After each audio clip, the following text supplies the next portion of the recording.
માતાજી, જય માં મોગલ, હર હર મહાદેવ, જય બાપા સીતારામ.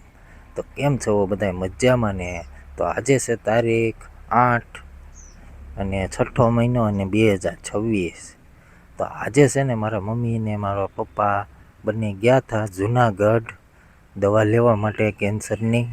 તો જુનાગઢ જઈને આજે એવું બન્યું કે જુનાગઢ અહીંથી સવારમાં વહેલા 5 વાગે નાહી ધોઈને હું જ મૂકવા ગયો હતો એસટીમાં. અહીંથી એસટીમાં જાય, અહીંથી 1 કિલોમીટર મારા ઘેરેથી મૂકવા જવા પડે 2 વ્હીલમાં.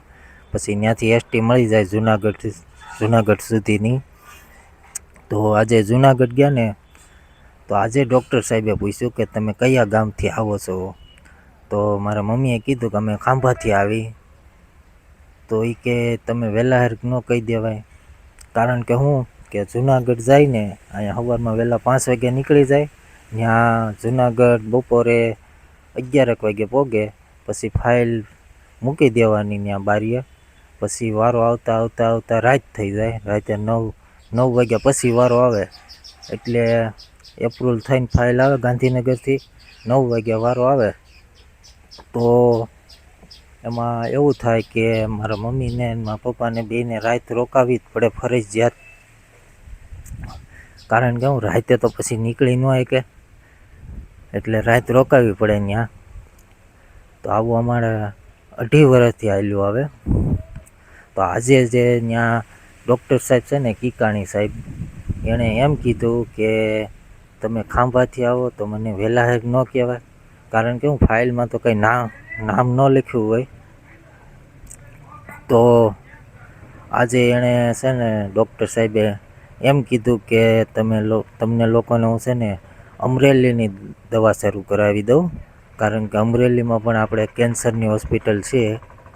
તો કિકાણી સાહેબે એમ કીધું કે હું તમને ત્યાંથી દવા શરૂ કરાવી દઉં. તો મારા મમ્મી કે સારું, પણ મારા પપ્પાએ એમ કીધું કે ત્યાં અમને નહીં ફાવે તો ત્યાંની દવા, કારણ કે હું 2.5 વર્ષથી તમારી દવા લઈ અને ન ફાવે તો ડૉક્ટર સાહેબે એમ કીધું કે ત્યાં હું છે ને દર શુક્રવારે આવું છું. તો પછી મારા પપ્પા માની ગયા કે વાંધો નહીં, તો તમે દર શુક્રવારે આવતા હોય તો અમે આવશું. તો પછી જુનાગઢથી વાયા સીધા અમરેલી આવ્યા. અમરેલી હોસ્પિટલે આવી બધાય કાગળિયા અને બધે નામ ને બધું લખી લીધું છે અત્યારે. તો હવે ત્યાં નવેસરથી ફાઇલ કરવી જોઈએ. તો હવે ત્યાંથી ફોન આવી ગયો છે કે શુક્રવારે આવજો, કારણ કે ત્યાંથી અમરેલી આવ્યા. અમરેલીથી પછી ત્યાં બધી ફાઇલ ને કરાવીને અહીંયા ઘેરે વી આવ્યા છે અત્યારે. અને પછી હવે અમરેલીથી ફોન આવી ગયો છે કે શુક્રવારે આવજો. તો હવે શુક્રવારે ફાઇનલી મારા મમ્મીની જાહે. તો આજ ખેલું ટાઈમ રહે તો હું પણ સાથે જાય, કારણ કે આજ તો પપ્પા ગયા હતા સવારમાં વહેલા 5 વાગે. કારણ કે હું છે ને મારા મમ્મીથી ને એટલું બધું તો હવે નથી બહુ સહન થતું, ઠાકોડો બહુ લાગે. અહીંથી અમારે જુનાગઢ છે ને 110 કિલોમીટર જેવું થતું હોય છે. એસટી બસમાં જવાનું અને પાછું આવવાનું. જવામાં તો વાંધો ઓછો, હવે આવવામાં પછી વાંધો બહુ આવે, કારણ કે ધાર્યું વાહન ન મળે એટલા માટે. તો એક તો હવે સારું કે અમરેલી અમારે અહીંથી 60 કિલોમીટર થાય, એટલે હવે અમારા ઘરનું ઘર કહેવાય. કારણ કે અહીંયા બધા સગા સંબંધી બધા આજુબાજુમાં રહેતા હોય, એટલે તરત રાત રોકાવી તો રોકાઈ જવાય. ત્યાં જુનાગઢમાં અમારે કોઈ ઓળખીતું નહીં, એટલા માટે પછી રાતે ત્યાંથી ભાગવું પડે.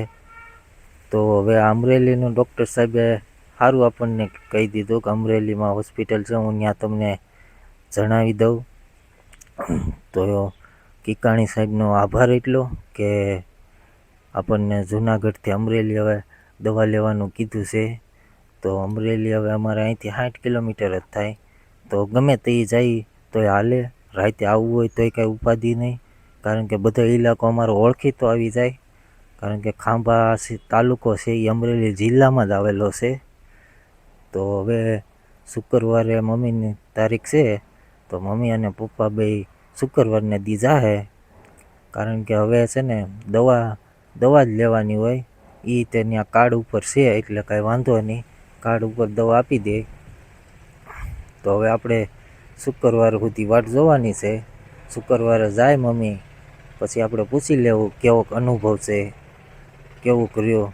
જો મજા આવે ને તો ત્યાંની દવા લેવાની છે, નકર આપણે પાછું જુનાગઢની જ શરૂ કરવાની છે. તો અત્યારે તો કિકાણી સાહેબે દવાખાનું ફેરવી આપ્યું છે, આપણને ઓરું થાય એ માટે. તો જોઈ આગળ કેવું છે કેવું નહીં, તો દવા શરૂ રાખશું, નકર પછી નહીં. તો અત્યારના વ્લોગમાં એટલું જ. જય માતાજી.